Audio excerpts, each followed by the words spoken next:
United states, बुलंद इमारतें, चमकती हुई नई गाड़ियां, वसी और अरीज घर और बेहतरीन यूनिवर्सिटीज, लेकिन दौलत और तरक्की के इन मिसाली नमूनों के दरमियान दुनिया के सबसे ज्यादा तन्हाई का शिकार नौजवान मर्द।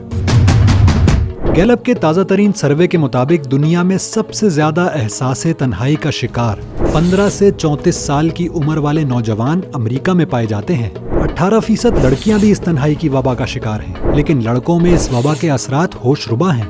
हर 4 लड़कों में से एक लड़का लोनलीनेस का शिकार है। अमेरिका के साबिक सर्जन जनरल विवेक मूर्ति ने तो इसे लोनलीनेस एपिडेमिक करार देते हुए कहा था कि इस वबा की वजह से डिप्रेशन, स्ट्रेस, एंजाइटी, डिमेंशिया, मोटापा, शुगर, दिल के अमराज और हार्ट अटैक के बढ़ने के इम्कानात हैं।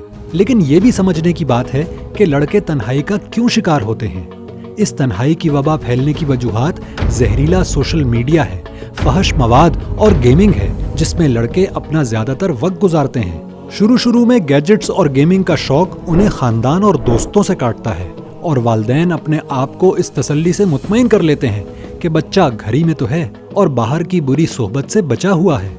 लेकिन आज की दुनिया में टेक्नोलॉजी ने बुरी सोहबत को और करीब कर दिया है। अमेरिका में इस मसनूई डिजिटल दुनिया ने जहां लड़कों को तन्हा कर दिया है, वहीं इस वबा की वजह से तन्हाई पसंद लड़कों में मंशियात, जिनसी जराइम और खुदकुशी का रुझान भी बढ़ रहा है। वजूहात में सर्वेस जो बात नहीं बता सकते, वो अमरीकी माशरे में टूटते खानदान, लादीनियत और मादा परस्ती है। अब सवाल ये पैदा होता है कि मुसलमान अपने बच्चों की जवानी को तबाहकुन खतरात से कैसे बचाएं? इसके लिए बच्चों की इस्लामी ग्रोथ और उनको जवानी के लिए तैयार करना माँ बाप की जिम्मेदारी है। इसके लिए अपने घर के माहौल को इस्लामी बनाना होगा। अल्लाह हर वक्त देख रहा है, ये अकीदा बचपन से बच्चों में रासिख करना होगा। वालिदैन को अपने बेटों के साथ बाजमात नमाज पढ़ना, मस्जिद में कुछ देर ठहरना और मोहल्ले के बच्चों और फैमिली से मेलजोल रखना होगा। इस्लाम ने इसीलिए नमाज बाजमात को 27 दर्जा अफजल करार दिया है। बच्चों को अपने कमरों में तन्हा न रहने दें।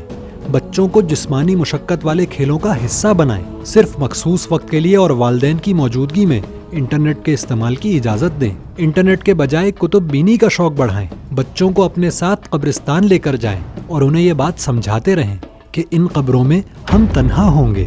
और आखिरी बात ये कि इस्लाह की हर कोशिश अधूरी होगी जब तक कि मुल्क का माहौल इस्लामी ना हो। इसलिए इस्लामी निज़ाम ज़िंदगी का क़याम आप ही की ज़रूरत है और इसके लिए कोशिश भी आप ही को करनी होगी।